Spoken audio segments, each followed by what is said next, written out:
नमामि समेशान निर्वाण रूपम विभुं व्यापकं ब्रह्मवेदस्वरूपं निजं निर्गुणं निर्विकल्पं निरीहं चिदाकाशमाकाशवासं भजेऽहं विराजानमूर्ति प्रतीतप्रमाणिं प्रसीद मन्मथारी।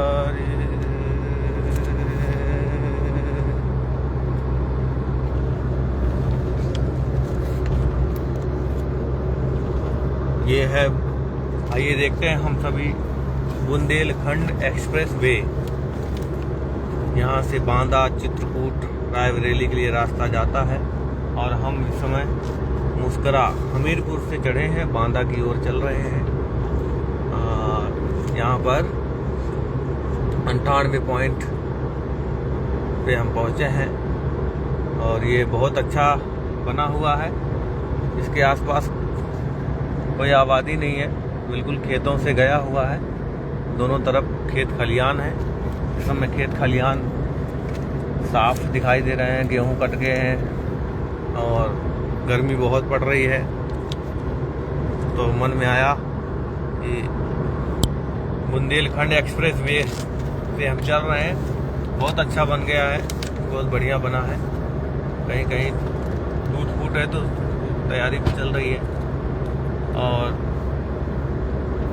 भीषण गर्मी है कि सोई, एक कवि ने कहा है कि सोई सत तन मन नहीं नाही पांचों प्राण, साक्षी मैं इनका सदा पूर्ण पुरुष महान सच्चिदानंद स्वरूपा, वेद तहाँ नालेश सदा अनवद्य अनूपा, कहते ब्रह्मानंद तत्वे जाने जोई, मिटे दे अभ्यास धन्य जानी नहीं सोई।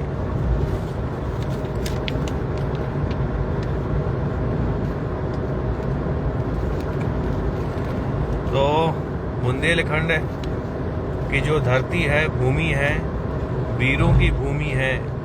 कल महोबा में थे, महोबा, आला उदल और उसके बाद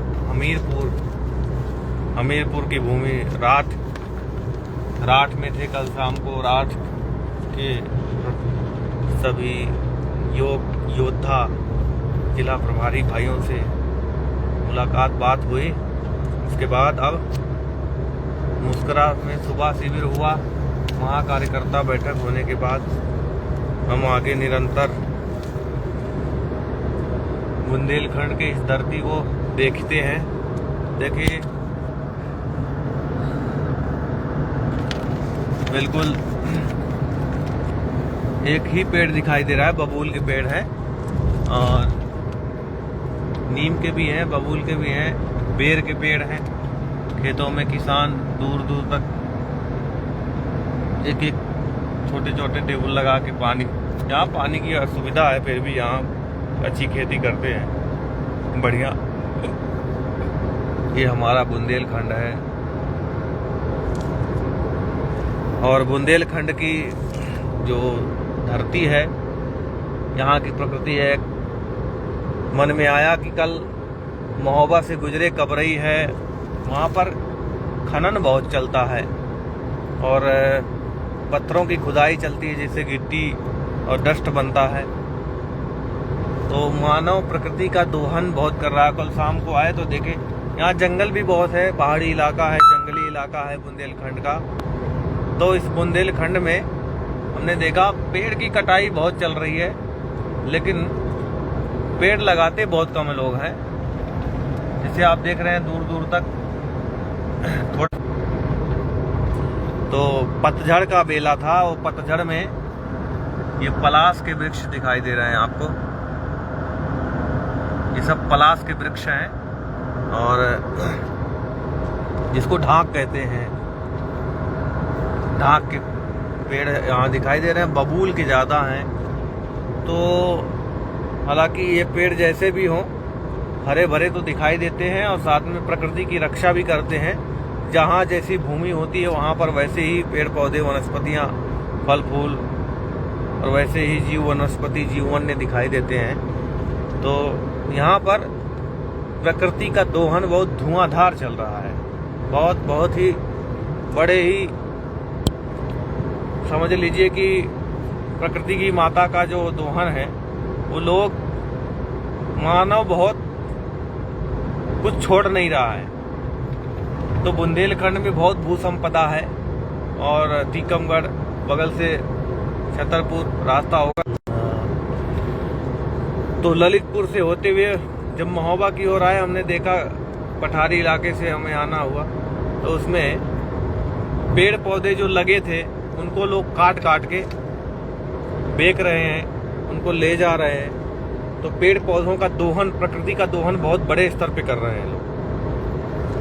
और ये भी चीज देखने को मिली कि जो पहाड़ की खुदाई वो बहुत नीचे तक कर डाले हैं, भी वो कई 100 फुट से नीचे तक खुदाई चली गई है। बड़े बड़े कुंड बन गए हैं, बड़े बड़े जो है पहाड़। तो भाई पहाड़ को खोदने से और पेड़ पौधे काटने से जो गर्मी, जो मानसून बनता है वो मानसून बिगड़ जाता है। उसकी जो व्यवस्था है धरती की वो बिगड़ती है। तो मानव विकास की ओर बढ़ रहा है, संसाधनों को खूब बढ़ा रहा है लेकिन विनाश कर रहा है। संसाधन बढ़ा के आगे बढ़ रहा है, अपने सुख सुविधाओं के लिए बहुत आगे बढ़ रहा है, लेकिन प्रकृति का दोहन इतने स्तर पे कर रहा है कि आगे अगर ऐसे दोहन चलता रहेगा तो 150 सालों में खूब भयंकर भूकंप, बारिश, सूखा, अकाल, सूखा पड़ जाता है, ये चीजें होने लगेंगी। तो हम अपने धरती माता का दोहन तो कर रहे हैं, पेड़ पौधे काट रहे हैं। जैसे आपने देखा सोशल मीडिया में खूब चल रहा था, कर्नाटक में 400 एकड़ के जंगल कट गया। तो मानव अपनी इच्छाओं के लिए, मानव अपनी ही स्वार्थ वशीभूत, माया के वशीभूत जिंदगी में हर कार्य को करते हुए सोचता है कि मैं ही सब कुछ हूँ, और अहंकार में, अज्ञानता में डूबा रहता है, जिससे पता नहीं चलता, उसको सही और गलत का निर्णय नहीं ले पाता है। सही गलत है क्या, वो जीवन में कुछ अच्छा करना चाहता है लेकिन हो नहीं पाता है। जानामि धर्मम नाचा में प्रवृत्ति, जानामि अधर्मम नाचा में निवृत्ति, यथा नियुक्तो अस्मि तथा करोमि। तो धर्म और अधर्म का भेद नहीं कर पाता है जब अविवेकी मनुष्य हो जाता है। तो हमें कल हम घूमते रहे, देखे रास्ते में योग यात्रा के दौरान, ये मानव अपने ही प्रकृति माता की गोद में पलता है, बढ़ता है और इस प्रकृति से फल फूल, औषधियां, तरह तरह के सोना चांदी, हीरा अभ्रक सब प्राप्त करता है। लेकिन उसकी तृष्णा, इच्छा इतने बड़े स्तर पे, इतना लालच इतना ज्यादा हो गया कि वो आज विकास कर रहा है, संसाधन बढ़ा रहा है, लेकिन विनाश की ओर भी बढ़ रहा है। अब बुंदेलखंड में जो पहाड़ है वहाँ पे मानसून बने, बारिश नहीं होती। अभी हमारी बात हो रही गांव के लोगों से, तो उन्होंने कहा कि यहाँ पर यही मध्य प्रदेश में बारिश हो जाती है, लेकिन बुंदेलखंड में, हमीरपुर में और कबरई, महोबा के आसपास के इलाकों में बारिश बहुत कम होती है, क्योंकि यहाँ के पहाड़ सब तोड़ के गिट्टक बना दिए, तोड़ के खराब कर दिए, सब उठा ले गए।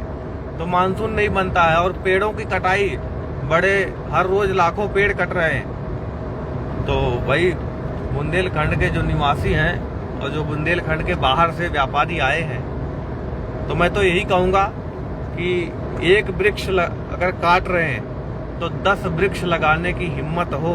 अगर हरा वृक्ष आप काट रहे हैं तो 10 वृक्ष लगाने की हिम्मत हो, तब तो वृक्ष काटो।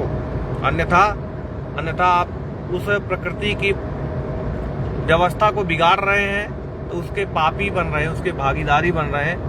जिससे आपको ही आगे चल के आपके स्वास्थ्य को, आपके ही जीवन को खतरा होगा। तो हम मनुष्य और हर व्यक्ति, बुंदेलखंड में तो परंपरा है खूब गुटखा खाना, गांजा पीना, नशा करना। तो ये नशा जो है जीवन को इतना दुष्प्रभाव करता है कि मिताहार नहीं है जीवन में, मांसाहार है। मतलब किसी ने कहा कि भाई हिंसा पाप है, सोचो निज मन साए, और कांटा लगे पैर में पैर धरा न जाए, पैर धरा न जाए, दर्द होवे मन माना, और जाके बीघो वान दुख को कौन ठिकाना। कहते ब्रह्मानंद दे सबको सुखदाई, जीव मार मत खाव दया को धरो भाई। जीव मार मत खाव दया को धरो भाई। भाई सबको तन बने और रजवीर संजोग, ताको जे भक्षण करें ते मुत खबना लोग हैं, और ते मुत खबना लोग उधर की कबर बनावें। घर में मुर्दा मरे ताही मरघट ले जावे। और कहते ब्रह्मानंद मांस ना खाओ भाई, भोजन विविध प्रकार करो जो है सुखदाई। भोजन विविध प्रकार करो जो है सुखदाई। और कुकर समझो जानिए जो नर खावे मांस, अमृत भोजन छाड़ करें कर हाड़ की आस, करें हाड़ की आस, और करें हाड़ की आस वीन जीवन को मरे। तज कर समता भाव विषमता उर में धराओ।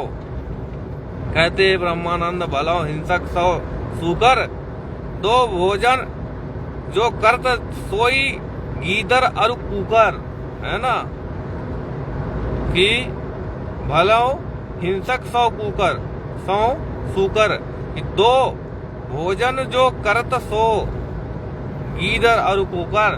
तो भाई मांसाहार मत करो, मांसाहार करोगे तो जीवन बहुत ही परेशान होगा। ये बुंदेलखंड की भाषा में ये कविता थी, स्वामी ब्रह्मानंद जी का है। और भी है कविताएं इसमें।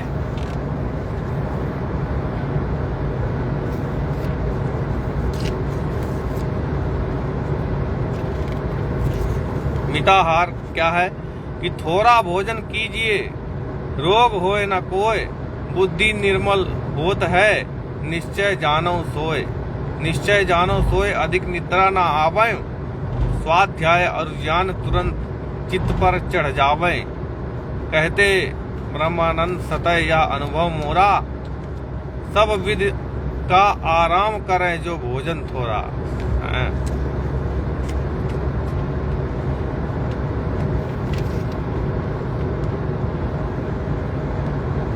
अब पाप पुण्य नहीं समझ में आता है। लोग कहते पाप पुण्य क्या है।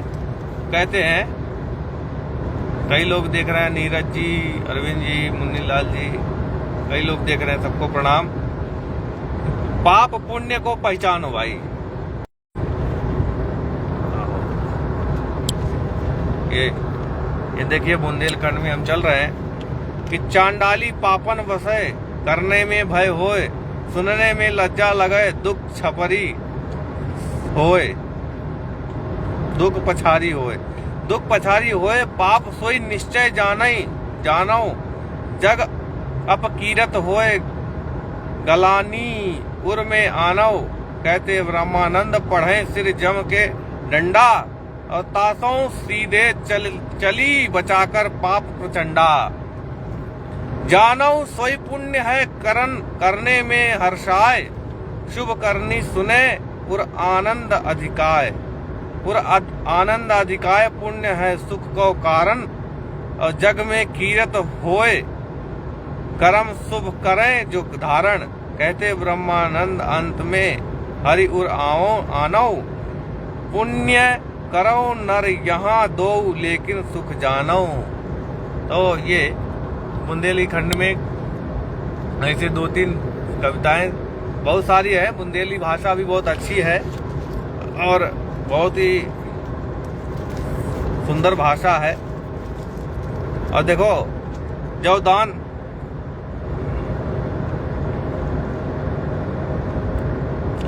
दान के विषय में कहा है कि दीजो उनको दान नित होवे जो विद्वान, मूर्ख को नहीं दीजिए कौनो विधि का दान, और कौनो विधि का दान कमा कर कियो न खावो, और हो आलस आधीन जिंदगी वृथा गमावो। पूरी ब्रह्मानंद साधु की याचा की जय, और बानव धरे व्यर्थ बचकनी भूल ना की जाओ। बहुत ही अच्छी है बुंदेली भाषा। मुझे एक पुस्तक मिली, उसमें से मैं पढ़ा। स्वामी त्याग मूर्ति ब्रह्मानंद डॉक्टर धनपत जी ने लिखा था, जो यहाँ के बुंदेलखंड के रहने वाले हैं। और बहुत सारे ऐसे बुंदेली भाषा में ऐतिहासिक चीज़ों को सुनने को गांव में मिला। अभी फिर कभी जब बुंदेलखंड की इस धरती पे अभी तो बांधा जा रहे हैं, जब महोबा है, चित्रकूट है, अभी जा रहे हैं। वहाँ के गांव में हिंदुस्तान का गांव हृदय होता है। अगर हृदय देखना हिंदुस्तान को देखना है, भारत को देखना है, तो उनके गांव, अपने गांव में जाइए और वहाँ आपको प्राचीन से प्राचीन बातें, प्राचीन से प्राचीन परंपराएं और विधाएं मिलेंगी। बहुत गांव के लोग बहुत निर्मल पवित्र होते हैं। खेती का कार्य करते हैं, खेती किसानी करते हैं, और अपने जो भी व्यापार करते हैं बिल्कुल ईमानदारी से, और सब स्वस्थ हैं। सुबह उठ जाते हैं, हमने देखा 4 बजे गए तो अपनी गाय भैंस को चारा खिला रहे हैं और झाड़ू लगा रहे हैं। योग शिविर में गए तो लोग, गांव के लोग तो सुबह उठ जाते हैं, शहर के लोग उठ नहीं पाते हैं। तो शहर के लोग से गुजारिश है कि आप भी सुबह उठकर टहलिए, दौड़िए, एक्सरसाइज करिए, व्यायाम करिए, शरीर को शुद्ध बनाइए, स्वयं को शुद्ध बनाइए, राष्ट्र समाज को अच्छा बनाकर चलिए, और मन में अच्छे भाव रखिए। दिव्य डिवाइन ऊर्जा आपके अंदर हमेशा सदैव निरंतर बहती रहेगी। तो इस बुंदेलखंड की धरती पे आप सबका कभी आना हो, घूमना हो, तो ये भी एक ऐतिहासिक भूमि है, अपने भारत की पुण्य भूमि है। यहाँ भी महापुरुष, वीर जवान, योद्धा, शहीद और रानी लक्ष्मीबाई, रानी झलकारी बाई, जो आप सब सुनते रहते हैं, बुंदेले हर बोलों के मुख सामने सुनी कहानी, खूब लड़ी मर्दानी वो तो झांसी वाली लाई। आज भी बुंदेले जो घूमते रहते हैं, जो गाते रहते हैं, और वो परंपरागत उनकी एक परंपरा माता पिता और पूर्वजों से चली आ रही है। वो बुंदेली भाषा में यहाँ का इतिहास बताते रहते हैं। बुंदेली भाषा में सारा इतिहास यहाँ का बताते हैं, तो हमको पता चलता है। आज भी, अब तो कम प्रचलन हो गया बुंदेलों का, लेकिन आज भी प्रचलन है। कहीं कहीं बुंदेली भाषा में लोग कविताएं करते हैं, और खूब सारे अच्छे अच्छे ग्रंथ लिखे गए। बहुत बुंदेली भाषा बड़ी ही उत्कृष्ट है, बहुत ही परिष्कृत है। इसमें बहुत सारे ग्रंथ लिखे गए हैं, लालित्यपूर्ण हैं, आनंद आता है यहाँ की भाषा सुन के। और अभी हम बांदा जा रहे हैं, बांदा की धरती, अभी चित्रकूट की धरती, भगवान राम जहाँ पर, तो ऐसे ही सबको मिलते रहेंगे। और ये पुनः जो है, सबको जो लाइव देख रहे थे सबको धन्यवाद। जय श्री राम, जय श्री कृष्ण, भारत माता की जय, वंदे मातरम।